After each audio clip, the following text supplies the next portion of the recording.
Nothing burns like the cold. Well, there's getting too close to lava and burning off every layer of skin that you or anybody in your entire family tree has had, wondering, how the hell did I ever get here? My God, what have I done? And then you might actually also realize that you were in the kitchen, you didn't turn off that element properly, and you burned off a couple layers of skin and said, my God, what in the world has happened? How drunk was I? Or even if you don't end up doing that, you might end up just cutting your hand ever so slightly, preparing a delicious meal, and said, well, I don't notice this cut on my hand. Ow, there's a bucket of red hot chili peppers. I'm dreaming of Californication and the inevitable huge medical bill that will be required once I go to the ER to get this thing fixed. Maybe I'll see Noah Wiley or Juliana Margulies. But even if other things do burn like the cold, such as propane and propane accessories, they will still not compare to the burning sensation that a case of chlamydia will bring. Or so I've heard. Don't worry, I didn't know that, girl. But it does prove the Mean Girls quote, don't have sex or you'll get chlamydia and die. Black Phone 2 was written and directed by Scott Derrickson, who did The Exorcism of Emily Rose. The Keanu Reeves led The Day the Earth Stood Still, which really wasn't all that great. It wasn't his fault, but it wasn't that great. He did Sinister. He also did Doctor Strange. He did The Black Phone. And he did The Gorge, the Apple TV exclusive that I actually forgot already came out this year. It was terrible. Scott Derrickson has an interesting way of filming things, and especially when it comes to horror projects. And we saw that in The Black Phone, which, by the way, was based on material from Joe Hill. Look up who Joe Hill's father is. I'll just say that much. And this was written by C. Robert Cargill. C. Robert Wright, Robert Wright. I believe that's a reference to the Black Phone review that I did. But yes, The Black Phone, if you're unfamiliar with The Black Phone, I'll give you the rundown. By the way, this is going to be a spoiler rundown because this is a sequel that basically just leads off a few years after the events of the first one. You have a character called the Grabber, played by Ethan Hawke. There is no Malcolm in the Middle. I'm not a boy. Oh, yes, you are. But Ethan Hawke is grabbing kids off the street in Colorado and basically ends up meeting his match in the form of Finney, played by Mason Thames, who was recently in the live-action adaptation of How to Train Your Dragon, which is on Peacock. The animated version is too. You probably could just watch that. But Finney, through the magic of a phone that links him with victims of the past as opposed to victims of the future, people that he knew, people that have been dead so long they forgot what happened. Basically, they came up with a way to have him get out of this basement and kill the Grabber. Also, his sister Gwen, played by Madeline McGraw, who is in The Curse of the Necklace, which is a terrible movie. Not because of her, the movie's just terrible. She has weird visions, and her weird visions eventually led to the police finding Finney after Finney had dispatched the Grabber. That's pretty much your rundown right there. So, pretty definitive end right there. I mean, yes, there's the trauma that will linger with a young child surviving this horrible, tragedy and everything.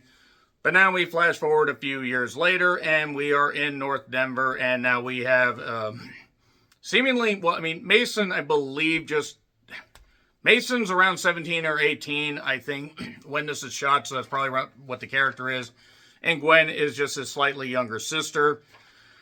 And basically, they're trying to pick up the pieces, and yeah, let's just say Finney is kind of not handling this whole thing well, because in the aftermath of saving a lot more people from getting grabbed by the Grabber, he is now dealing with this trauma and everything, and lashing out, and doing certain things. He's also smoking a little bit of the marijuana, and Gwen also is still having her dreams. Her dreams that tie back into something that happened in the first one, and her dreams basically do lead her to this camp area where a voice from this phone has led her to basically go to this camp. And this camp ends up tying back to their past and tying back to the past and tying all of this stuff together. Kind of, but also not really. And also the Grabber is there. Kind of, but also not really. So if you saw the first one, you would think, okay, the Grabber's dead. We pretty much did everything that we needed to do. And while the Black Phone was pretty successful, and I really liked it, and I didn't think I was going to like it all that much because it's from Blumhouse, fucking Blumhouse. Blumhouse sometimes does good stuff. Drop is on Peacock. Peak Drop, as it were. Probably should have workshopped that. Drop cock. Drop it like it's cocked. Drop it like it's cock. I should have opened up the review with that. But in going to this camp, there are a few other people there. It's a very religious camp. And there's Mando Damian Bichir, who was in Alien Mike Covenant, as well as The Nun. And Ariana Rivas, who was in A Working Man. I really hope they give Ariana better material to work with in her next project, but she plays Mustang Sally. So this is set a few years after that one, after the first one. It's 1982. And yeah, we just pretty much get these people trying to figure out what led them to this particular deal.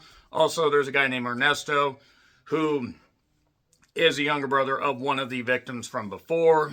And that's pretty much your rundown right there as far as anything that's not spoilers. But okay, the first Black Phone was actually pretty goddamn entertaining, and Black Phone 2 is dumb as hell. It is one of the worst goddamn sequels that I have seen in a while. It is painfully unfucking necessary.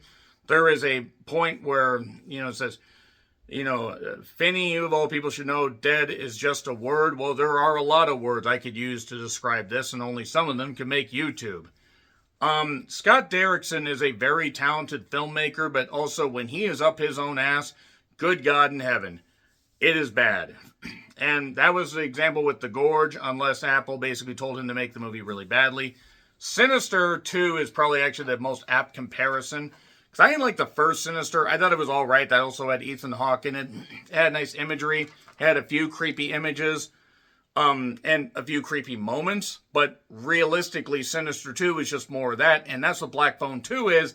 Except Black Phone 2 basically turns the grabber almost into Freddy Krueger, because now he can haunt Gwen's dreams. And that's pretty much your lot right there. The thing is, I'm making it sound a lot more interesting than it actually is, because this is an hour and 53 minutes long with end credits. The other one was an hour and 43 minutes, but it flew by. This one seems like it's about 20 to 30 minutes longer than it really is. And it features some of the worst dialogue.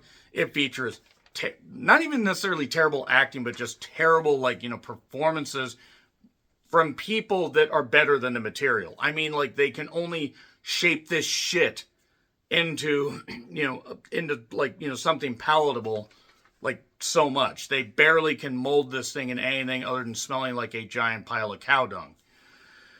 And the thing is I understand what they were trying to do, but it wasn't scary. It wasn't really traumatizing. It didn't really have an emotional depth to it. And any of the attempts at comedy didn't work. The jump scares were terrible. This basically was a Black Phone movie in name only because we had the grabber in it. Yes, you had the other characters. You had Terrence Jeremy Davies, who was in Twister, as well as Solaris. Figure out who he was in Twister. You might be surprised. And I mean Twister, not the stupid sequel. But everything about this just feels like it was done by AI. Was produced to basically be just get, mass audiences into the theater without actually putting in effort. And I don't know what the fuck they were going for here. Yes, they had a little creative thing where it's almost VHS-like of Gwen's dream sequences, and that might have been nice. But it was too Sinister, too which really wasn't intended to be so repetitive. But this movie ends up also being repetitive. And just basically spinning its wheels around and everything. No good characters, no good real synergy. And there's no build-up to the finish. There's no build-up to the goddamn finish. The other one had a hell of a goddamn build-up. Sure, some could say, Finney taking down the grabber, this kind of stuff, it might have been a little much. It was what it was, and it was actually pretty good. But at least with that one, despite the dreams that Gwen had in that and the visions and everything, it was grounded in some reality. And yes, the visions go back to stuff that happened, with somebody in their past and everything, which I'll get to in the spoilers. But this just doesn't end up being very good. It ends up being kind of mind-numbingly stupid. And then really mind-numbingly stupid. The movie lost me within the first 30 minutes. And I just don't understand what the whole point of this thing was when this camp doesn't even seem like it should be allowed to have electricity because it's run by fucking idiots. So I'm going to get into spoilers. It's in theaters if you want to check it out. It won't be much of a spoil, but I'm going to go ahead right now. 3, 2, 1, spoilers. So, in the beginning, a girl named Hope calls from, somewhere in the Rocky Mountains. And it's from Alpine Lake Camp. It's a religious camp. And it turns out that Hope, ends up calling Gwen and talking to her. Hope is actually Gwen and Finney's mother. And it was thought that she had taken her own life and that the dad kind of, wasn't very nice to her because she had visions. All this crazy stuff was going on in her visions, got passed on to Gwen. And now Gwen has been, worried sick about this. Terrence has been sober since the beginning, or since the events of the first movie, after kind of getting a little bit abusive with his kids and then realizing he needed to fucking stop doing that. But Gwen keeps getting haunted by her dreams. And then eventually the grabber shows up. That's the thing, though. You don't even hear the grabber's voice until 35 minutes in or so. And you see Ethan Hawke a few times. And yes, he's supposed to be dead. And it's supposed to be like, oh, dead is just a word. Oh, he's going to haunt you. And maybe it's just a trauma. And you need to confront your fears so this, this entity, this part of your life can go away. But it doesn't end up really amounting to much of anything. Gwen gets tossed around in the mess hall of this camp, but somehow is okay while, the grabber's trying to kill her because the grabber's like, you made me kill my brother, prepare to die. No. It's like, you made me kill my brother, now I'm going to take out your entire family. By the way, they're all snowed in, so they actually can't just fucking leave the whole place. And the reason that they were led to this camp, and the reason Hope led them to this camp, and Gwen specifically, but Ernesto showed up because he really fancies Gwen, and also Finney wants to be there to protect his sister, but he's also having a problem confronting his fears. And we end up seeing, basically, we end up just seeing endlessly padded scenes with like some Nightmare on Elm Street stuff, except it's the 2010 Nightmare on Elm Street, and maybe not even that good, because as bad as that was, I don't think anybody expected that to be good. I think people expected this to be pretty good. But there was stuff written, on all the dreams, there was like, people that were, stenciling or carving in, letters in the ice. And it was WBH. And they're wondering what the hell that means. Does it mean numbers on a phone? It turns out that Mando, in his attempts to research this and find out about there's 3 missing boys and stuff like that. There's a character, Barb, and her husband that aren't very helpful.